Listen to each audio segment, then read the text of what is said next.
If we take an open jar into space, to outer space, and close it once up, thereby filling it with the vacuum of space, what would happen if we bring it to Earth level atmosphere and even to the International Space Station? It would be the best vacuum we would have ever encountered on Earth, ever. Oh, by the way, you might ask if, quote unquote, nature abhors a vacuum, which of course it doesn't because most of the universe is vacuum. How come all Earth's atmosphere doesn't just rush out into the vacuum of space? It's true. Why doesn't it? Yeah, because Earth has gravity, and the gravity keeps the atmosphere separate from the rest of the vacuum of space. That's all. Okay. All right, here's the question. I just discovered... Wait, did I just say that? No, so... Oh, wait. No, a vacuum... I should have answered that completely differently. Yeah. So...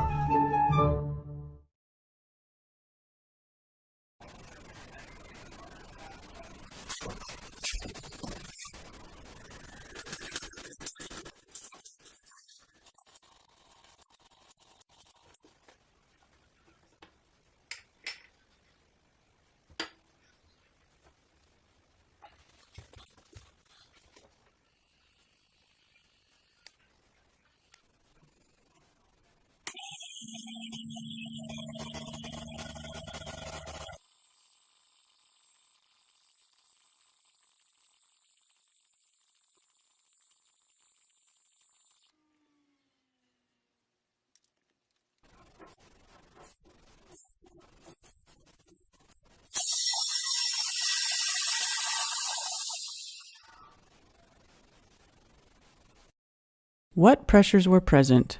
Maximum end vacuum pressure 0.020 mbar. Refco rotary vane vacuum pump. Air pressure 1013.25 mbar. Beaker at ground level.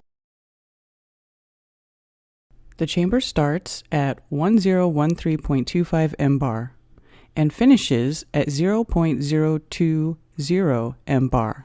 Maximum vacuum. The pressure difference is 50,663 times. When the pump is switched on, the air pressure decreases and the liquid particles of water change to gas particles of water. The gas particles move randomly in all directions and will follow the second law of thermodynamics and immediately diffuse or spread out throughout the shape and volume of space defined by the material boundary of the container. This is a simplified description of the processes and the forces and energy involved. Remember, the downward force on the water droplets, termed by consensus as gravity, could not overcome the attractive forces between the water droplets and the side of the glass, which resulted in the water droplets remaining stationary. Both the combined strength of the attractive forces between the water droplets and the side of the glass and the downward force cannot prevent the water gas particles from leaving the open container when a decreased air pressure is produced. The average atmospheric pressure at sea level is 1013.25 mbar. The pressure in interstellar space is approximately 0.000000000000133 mbar. Space is 0.000000000000133 mbar.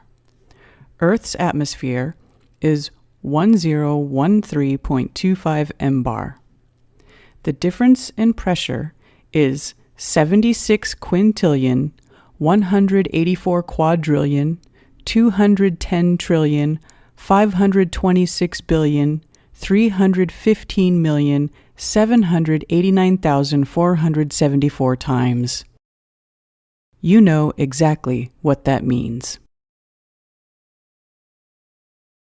The water in the chamber was under approximately 50,000 times less air pressure, 0.02 mbar, compared to when under normal atmospheric pressure, 1013.25 mbar. And you saw that the force of gravity cannot prevent the loss of water from the beaker.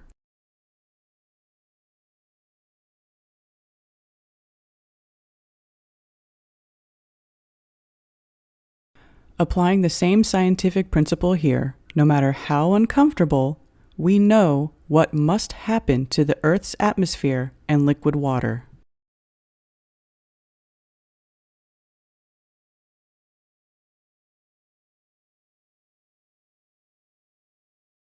If a low-pressure region, such as space, existed next to our atmosphere, clouds would not be possible.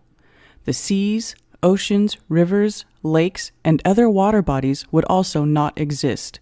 We would not exist. Please check out the experiment for yourself. Do not take my word for it. First, go to your local school. The science department will have a vacuum chamber and pump. 2. Buy one, see below, or look for a good deal on eBay, etc. Or 3. Contact the Action Lab on YouTube. They use their vacuum chamber to do many interesting observations. I know. There is nothing I can say. In my imagination, it was full of such potential and promise. Its existence is not supported by the scientific method and the known laws of science. Where does that leave us? Looks like there are a couple of options available. 1.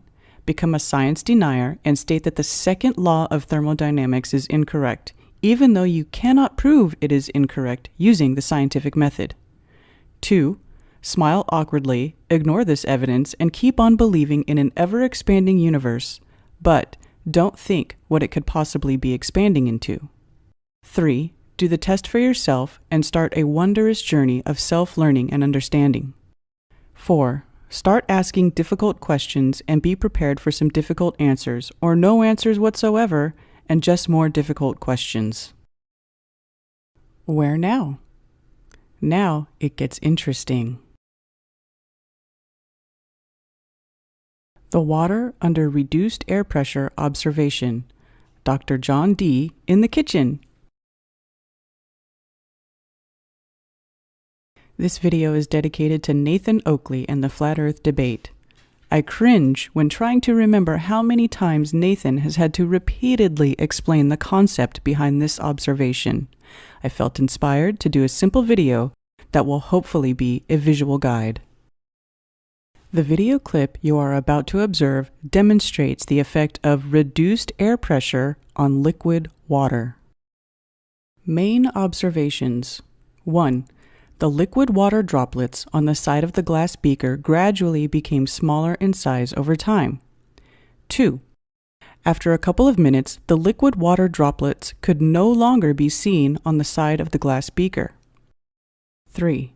The glass beaker on the outside of the chamber still had water droplets on it after the observation. This was to show that the evaporation of water due to temperature was not responsible for the observed loss of water from the side of the glass beaker inside the chamber. What happened? The vacuum pump reduced the number of air particles in the chamber, which caused a decrease in the air pressure inside the chamber. A decrease in air pressure meant that less air particles were striking the water droplets per second, decreasing the air pressure on the liquid water droplets. The attractive forces between the liquid water particles of the water droplet and between the liquid water particles and the glass were still present. Due to the reduction in air pressure, the liquid water particles with enough kinetic moving energy overcame the attractive forces and became water gas particles. The water gas particles spread out throughout the chamber, filling the available space. Attractive forces. For a full and accurate description, please look up intermolecular forces. Note: water molecules will be termed as particles. The water droplets on the glass were stationary because the forces on the water droplets were balanced. The downward force, termed by consensus as gravity, was not strong enough to overcome the attractive forces between the water droplet and the glass and the attractive forces between the liquid water particles themselves. Stationary water droplet indicates the forces are balanced, or equal.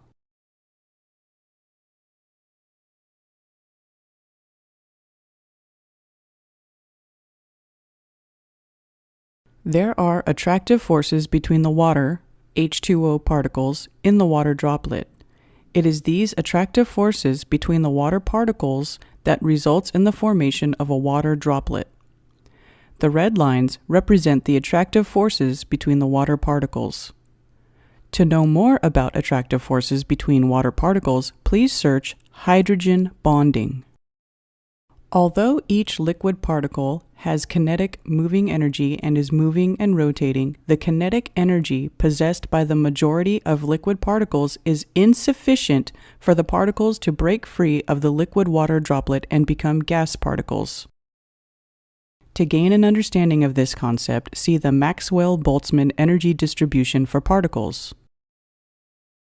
To become a gas particle, a liquid water particle must possess enough kinetic energy to overcome the combined force of the attractive forces between the liquid water particles of the droplet and the force the air pressure exerts on the liquid water droplet.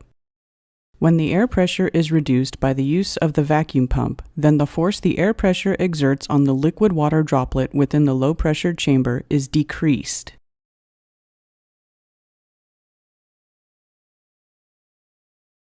When the air pressure is decreased, the kinetic moving energy of the individual liquid water particles is now enough to overcome the combined attractive forces between the water droplet and the glass, the attractive forces between the liquid water particles themselves, and the now decreased force of the air pressure on the liquid water droplet, resulting in the formation of water-gas particles.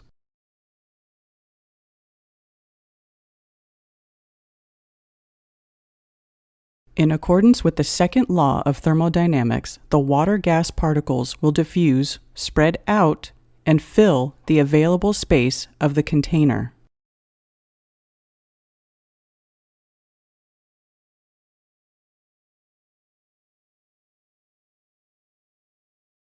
When the vacuum pump has been switched on for a short time, the liquid water droplets can no longer be seen on the side of the glass beaker. The water has changed state and has become a gas and spread out into the available space.